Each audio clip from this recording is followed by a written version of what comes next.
Aujourd'hui, je suis très contente de partager avec vous. Amen. Amen. Donc, ma prière, c'est que ce que j'ai à vous donner, que vous le recevez. Amen. Amen. Amen. Ok, je vais commencer par raconter une petite histoire. Il y a un homme qui, en quelque sorte, a réussi dans sa vie. Il a réussi à mettre sur pied beaucoup de choses. Il se fait beaucoup d'argent et de biens.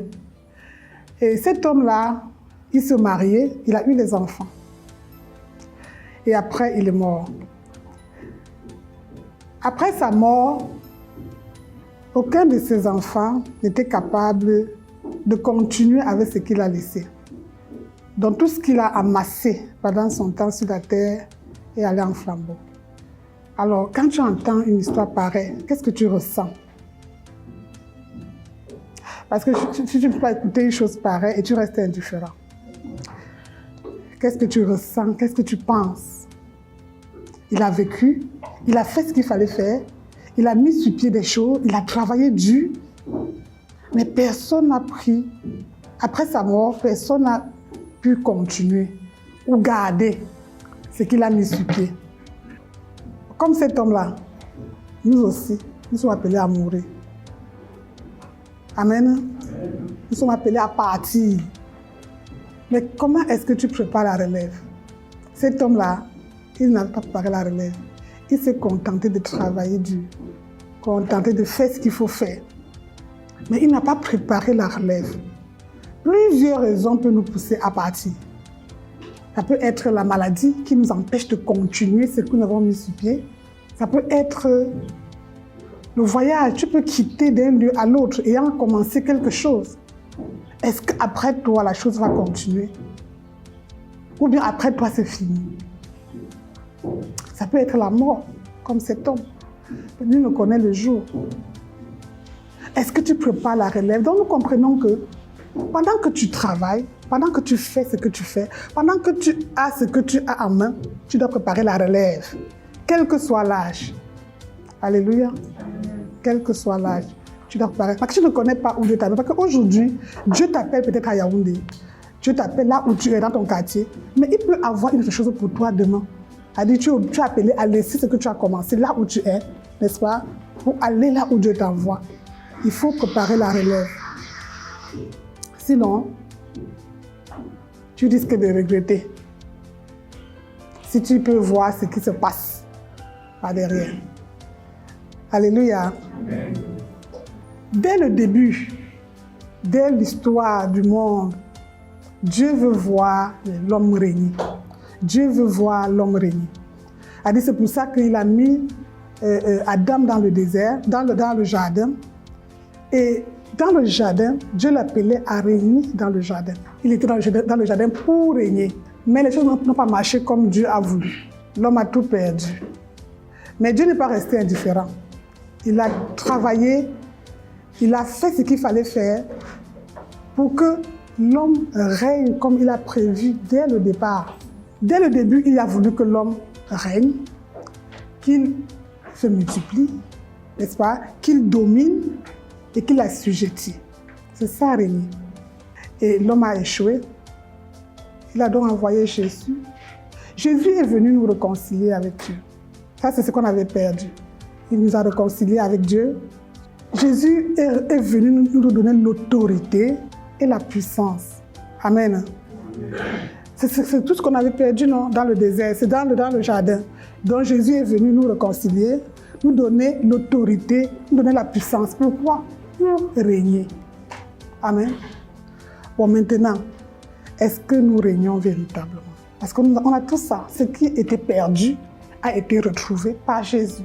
Mais est-ce que nous régnons véritablement? C'est la question qu'on doit se poser. Est-ce qu'on règne véritablement? Parce que celui qui règne se multiplie, assujetti, n'est-ce pas? Il domine. Est-ce que nous régnons? Là où Dieu t'a placé, en famille, est-ce qu'on peut compter sur toi? Est-ce que tu règnes là-bas?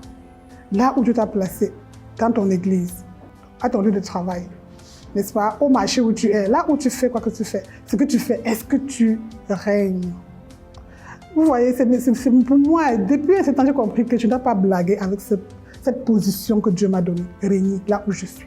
J'ai compris ça. Tout dépend de ça. C'est ça que Dieu avait en tête dès le début. Et c'est ça que lui, il a tout fait pour que j'entre dedans encore, parce que mon aïeux avait perdu ça. Est-ce que je règne? Est-ce que je règne? Cette question-là, pour moi, doit rester dans la tête de chaque être vivant, parce que c'est pour ça que nous avons été créés. Nous sommes créés pour régner. Tu dois régner. Et régner, c'est quoi? Ce n'est pas rester le roi, croiser les pieds, être quelque part et on fait pour toi. Non. Jésus nous a montré l'exemple. Il est venu servir. Amen. Il est venu donner de l'espoir à ceux qui n'avaient pas d'espoir. Donner de la joie à ceux qui n'avaient pas de joie. Alors il est venu donner du bien à ceux qui n'avaient rien. Amen. Nous sommes là pour régner. Nous sommes là pour apporter du bien à ceux qui nous entourent. Nous sommes là pour donner de l'espoir à ceux qui n'ont pas d'espoir. Nous sommes là pour la solution. C'est ça, régner. Est-ce que tu règnes? Celui qui règne se multiplie. Celui qui règne assujettit. Celui qui règne domine. Alléluia. Amen. J'aimerais qu'aujourd'hui, nous parlons de la multiplication. Est-ce que d'abord la multiplication est encore d'actualité? Quand Dieu a mis Adam dans le jardin, il a dit « multipliez-vous ». C'est ça? Parce que le monde était vide, non? Mais aujourd'hui, est-ce que le monde est vide? Est-ce que le monde, c'est là que tu vois là, a besoin d'être encore rempli? On dit quoi? Et pourtant, on parle de la multiplication. Moi, je pense que le monde a besoin de cette nouvelle race. Le monde a besoin des hommes transformés. Amen. C'est ça la multiplication d'aujourd'hui. Parce que quand je regarde, je peux dire que Adam a pu se multiplier. Parmi tout ce que Dieu a donné, il a perdu l'autorité, mais il a pu se multiplier. Et aujourd'hui, le monde, tu peux voir que partout, il y a les hommes. Même Dieu a besoin de quelque chose. Des hommes transformés. La nouvelle race. Est-ce que tu vois comme moi que Dieu a besoin de cette nouvelle race, de personnes transformées? Est-ce que tu es transformé? Est-ce que tu es transformé? Et je suis sûre que tu es venu en Afrique parce que tu voulais davantage être transformé. Parce que tu n'es pas transformé, c'est un problème. C'est un problème. Parce que si tu ne l'es pas, c'est un problème. Si tu ne poursuis pas la transformation, c'est un problème. C'est pour ça que tu vas voir dans le monde, nous sommes avec les non-croyants, mais ils ne voient pas la différence entre toi. Et ils ne vont pas accepter d'entrer dans cette situation. Tu vois, Dieu est tellement vrai qu'il ne faut pas mal le représenter. Amen. Tu ne peux pas dire que tu es un enfant de Dieu et on ne voit pas les fruits, on ne voit pas ce qu'un enfant de Dieu doit apporter, on ne voit pas la différence. Et la différence ne passe pas par autre chose que par la transformation. Quand par exemple tu dis que je me tourne, je laisse ce que je faisais avant pour m'engager à suivre Christ, ça veut dire que s'il arrivait que tu partais comme ça, n'est-ce pas, tu te tournes pour aller comme ça. Et quand tu te tournes donc, tout a changé. Tout change. C'est-à-dire que la route là est totalement contraire à l'autre. Et comme tu vois, c'est la fête des royaumes. C'est-à-dire que tu quittes d'un royaume pour l'autre. Et chaque royaume a sa façon de faire. Moi, je suis allée au Canada, mais la même façon là-bas n'est pas la même façon qu'ici. C'est différent. En tout. Ici, là, tu trouves ton employeur. Il t'emploie, tu travailles. Au Canada, ce n'est pas ça. Tu trouves ton employeur, si l'État ne te tape, tu ne travailles pas. Pour dire quoi? Pour dire que le royaume dans lequel nous sommes entrés a sa façon de faire, qui est différent là où on est né. Carrément différent. Moi, quand ma mère arrive chez moi, jusqu'à aujourd'hui, elle a ses valeurs qui prouvent que, selon elle, avec ça, elle sent que non, j'ai réussi ou pas. Ou mon enfant a réussi ou pas. Quand elle rentre chez moi, elle est contente parce que je me suis mariée. Voilà ses valeurs. Elle est contente parce que j'ai des enfants. Voilà.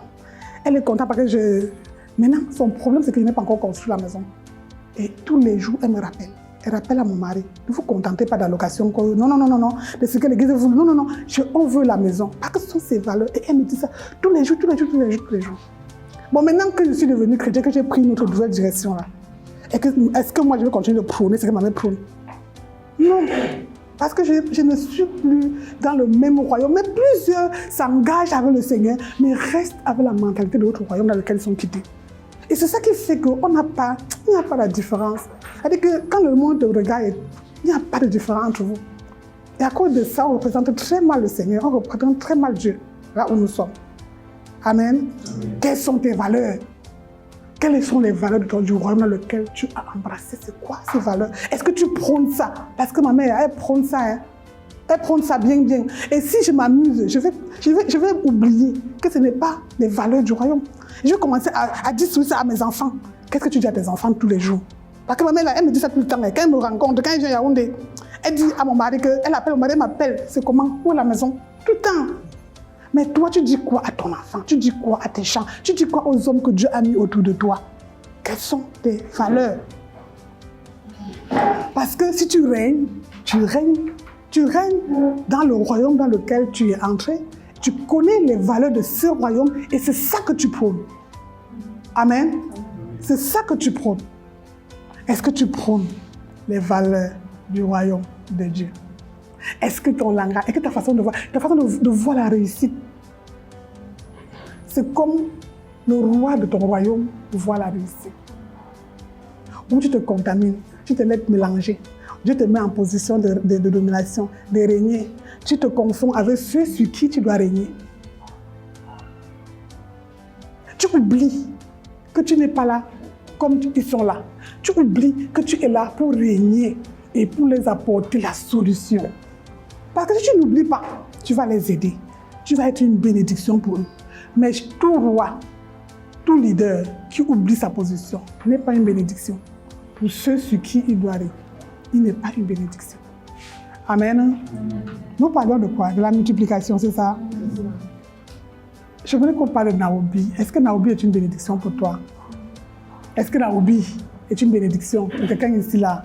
Je ne sais pas comment Dieu a arrangé pour que j'arrive le jour où faire des témoignages. J'étais contente pour ça. Parce que ça permet que, n'est-ce pas, tu te mets, tu penses, tu réfléchis, tu vois si en réalité tu es béni en étant ici. Et je comprends et je vois que nous sommes tous bénis, n'est-ce pas, en étant ici. C'est ça. Si Naomi est une bénédiction pour toi, comment est-ce que tu penses? Naomi est bénédiction parce qu'il te prépare non, pour bien régner, c'est ça. Naomi te donne tout ce qu'il faut pour régner véritablement, pour régner comme Dieu le veut. Maintenant, après toi, comment est-ce que tu prépares la relève? Comment est-ce que tu te multiplies? Comment on peut avoir plusieurs personnes comme toi qui sont formées, qui sont prêtes à régner? Comment, selon toi, comment on peut faire pour avoir des personnes qui sont autour de toi, qui sont là où tu travailles, là où qui peuvent véritablement régner? Parce que c'est pour ça que Dieu nous a appelés. Nous sommes là pour régner. Toi, tu es en train d'être équipé pour bien régner. Comment on peut faire pour que, pas seulement toi, mais que plusieurs comme toi, n'est-ce pas, soient ici pour qu'on puisse les former à régner véritablement? Parce que c'est une chose que si tu oublies, ça va être un peu comme cet homme du début là, qui a travaillé, mais qui n'a pas cherché la relève. Tu serais content de voir que tu n'es pas seul, n'est-ce pas, à rendre ce monde meilleur. Amen. Amen. Le passage, je ne sais pas si vous avez parlé de Global Transformation, de Global de... Yeah. C'est global. Pour dire que ce n'est pas toi seul qui va le faire. Ce n'est pas seulement nous ici à Naomi qui allons le faire. Ce n'est pas seulement ceux qui sont à l'école Naomi qui vont le faire. C'est aussi long. C'est à nous de préparer les hommes pour cette transformation. Amen. Amen. Je ne sais pas. Jésus était bien là où il était. Jésus a quitté le ciel. Il était bien avec son père là-bas, il était bien. Mais il avait un problème, c'est que l'homme sur la terre n'était pas à sa position, n'était pas à sa place. L'homme n'avait plus cette relation avec Dieu. L'homme n'était plus sur la terre pour régner. Mais Jésus a dit que je laisse tout ça, je descends pour eux. Amen. Et nous connaissons ce qu'il a fait. Nous connaissons le travail. Nous connaissons comment il s'est donné pour que nous soyons ce que nous sommes aujourd'hui. Quand il a vu l'homme, il a eu compassion. Amen. Il a eu compassion. Je vais maintenant demander, est-ce que le même sentiment qui était en Jésus peut nous animer? Est-ce que ça peut nous animer? Pour que nous voyons que, comme nous partons là, comme j'avance dans la classe qui suit là, est-ce que je peux laisser qui imprégner en nous? Est-ce que je peux avoir même 2, 3, 4, 5 personnes qui vont venir imprégner en nous pour qu'ensemble, qu'on se bâtisse pour devenir des instruments entre les mains de Dieu? Jésus a laissé. Est-ce que tu peux quitter ton confort pour pouvoir apporter des gens à Naomi pour être formés? Est-ce que tu peux n'est-ce pas, accepter de perdre quelque chose. Parce que tu veux voir ceux qui t'entourent, ceux qui sont prêts à être formés, être formés. Est-ce que tu peux permettre que ça reste, que tu n'oublies pas? Parce que si tu oublies, comme le père là qui a oublié de former, de prêter la relève, tout est allé comme ça. Parce que la bonne façon de vivre, la bonne façon de régner, n'est-ce pas, c'est d'aider ceux qui sont autour de toi pour qu'ils entrent dans ce que Dieu a prévu pour eux. C'est la bonne façon de vivre. Amen. Amen. Et je vous assure, régner n'est pas facile. Hein? Oui, parce que quand je dis, par exemple, si je règne, par exemple, je cherche le bien, par exemple, de ma fille, elle peut dire des choses qui ne me plaisent pas, elle peut faire des choses que je n'accepte pas, elle peut se comporter mal envers moi, elle peut même m'insulter. Mais celui qui règne, qui connaît qu'il est en train de régner, ne tient pas compte de ce qu'elle fait. Parce que tu connais ta position vis-à-vis d'elle. Donc si tu te mélanges, elle a fait, je fais, ça veut dire que tu ne comprends pas. Tu ne comprends pas qui tu es. Quand elle fait, tu comprends qu'elle ne connaît pas, elle ne comprend pas. Copions notre Seigneur Jésus. Amen. Amen. Quand tu le lis, tu comprends, non? C'est parce qu'il connaissait. Il connaissait. Amen. Amen. C'est pour ça que tu vois, quand il a même commencé son ministère sur la terre, non? Vous savez, quand il est parti, quand il est entré dans la synagogue, on dit qu'il fallait lire, il s'est levé pour lire, non? Quand il a pris le rouleau des aïeux, quand il a taché, il a fait quoi? Il est allé là où était écrit le concernant. C'est pourquoi il est venu sur la terre. Il a dit, l'Esprit du Seigneur est sur moi. Parce qu'il m'a oué ça le concernait, non? Ça le préoccupait. C'était au début de son ministère. Ça le préoccupait. Comment je fais pour réussir? Comment je fais pour amener ces hommes là où ils doivent être? Comment je fais pour qu'ils règnent véritablement? Et comme ça le préoccupait, il avait tout mis sur pied pour régner. Et tout avons vu comment Jésus a régné sur la terre. Maintenant, il veut que toi-même tu prennes la place. Donc arrête de te fâcher pour rien et pour tout. Cherche à connaître qui tu es, ce que tu es appelé à faire. Et maintenant, tu travailles pour être vraiment cette personne qui règne là où il est. Amen. Amen. Amen. Donc les petits fâchés qui ne tiennent pas debout là, vraiment, on doit mettre de côté. On t'a fait quoi? C'est quelqu'un qui t'a appelé là pour régner. C'est Dieu, c'est Jésus. Ressemble-le. Amen. Amen. Et si tu cherches à le ressembler, je t'assure, si tu veux régner comme lui règne, même le péché, on ne parlera plus du péché. Parce que ça ne te ressemble pas. Tu as une chose capitale que tu poursuis. C'est le règne. Tu veux régner. Amen. Tu veux régner.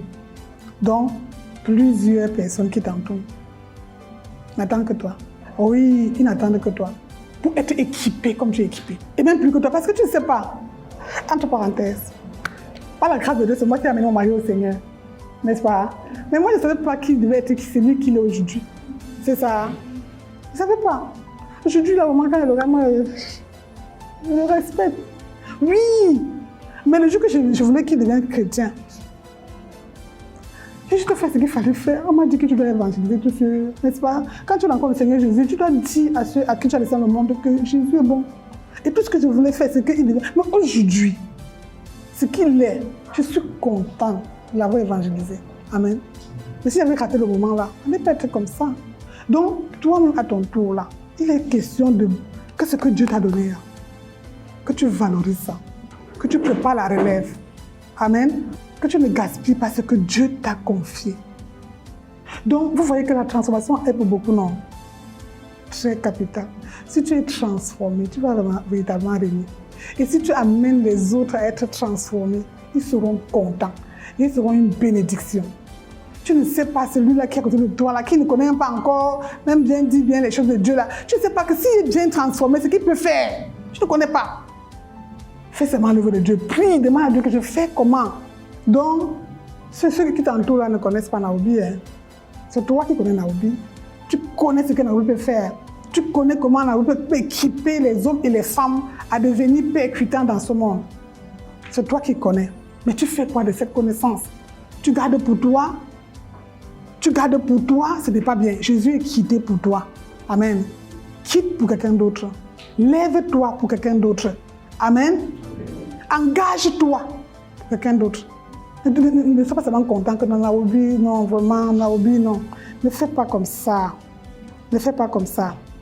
Dieu envoie tes frères et sœurs que tu connais là. Dieu les envoie. Dieu est en train de les envoyer. Parce que quand nous lisons Matthieu 28, non, à partir du verset 18 là, en descendant jusqu'à 20. Il nous envoie. Mais pour que nous partons sûrement, nous devons être formés.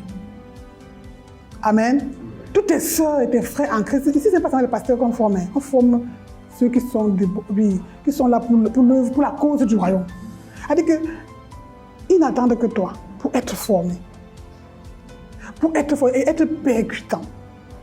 Parce que comme quelqu'un me disait, le monde là est violent. Le monde que tu vois là, le monde est violent. Nos enfants ne donnent pas le bon à nos enfants. Formons-les. Amen. Formons-les. Ne sous-estime pas d'avoir un enfant. Hein. S'il a l'occasion de se former, qu'il se forme. Alléluia. Mais Dieu compte sur toi. Ils sont nombreux autour de toi. À ton lieu de travail, Dieu compte seulement sur toi pour leur parler de Naobi. Si tu connais que Naobi est ici, là, on peut vraiment faire du bien, aider les hommes à se positionner pour régner. Alors, il faut que, n'est-ce pas, tu t'engages à être une bénédiction pour ton entourage. Tu vas être content toi-même de voir ce que l'autre est en train de faire grâce à toi. Amen. Amen.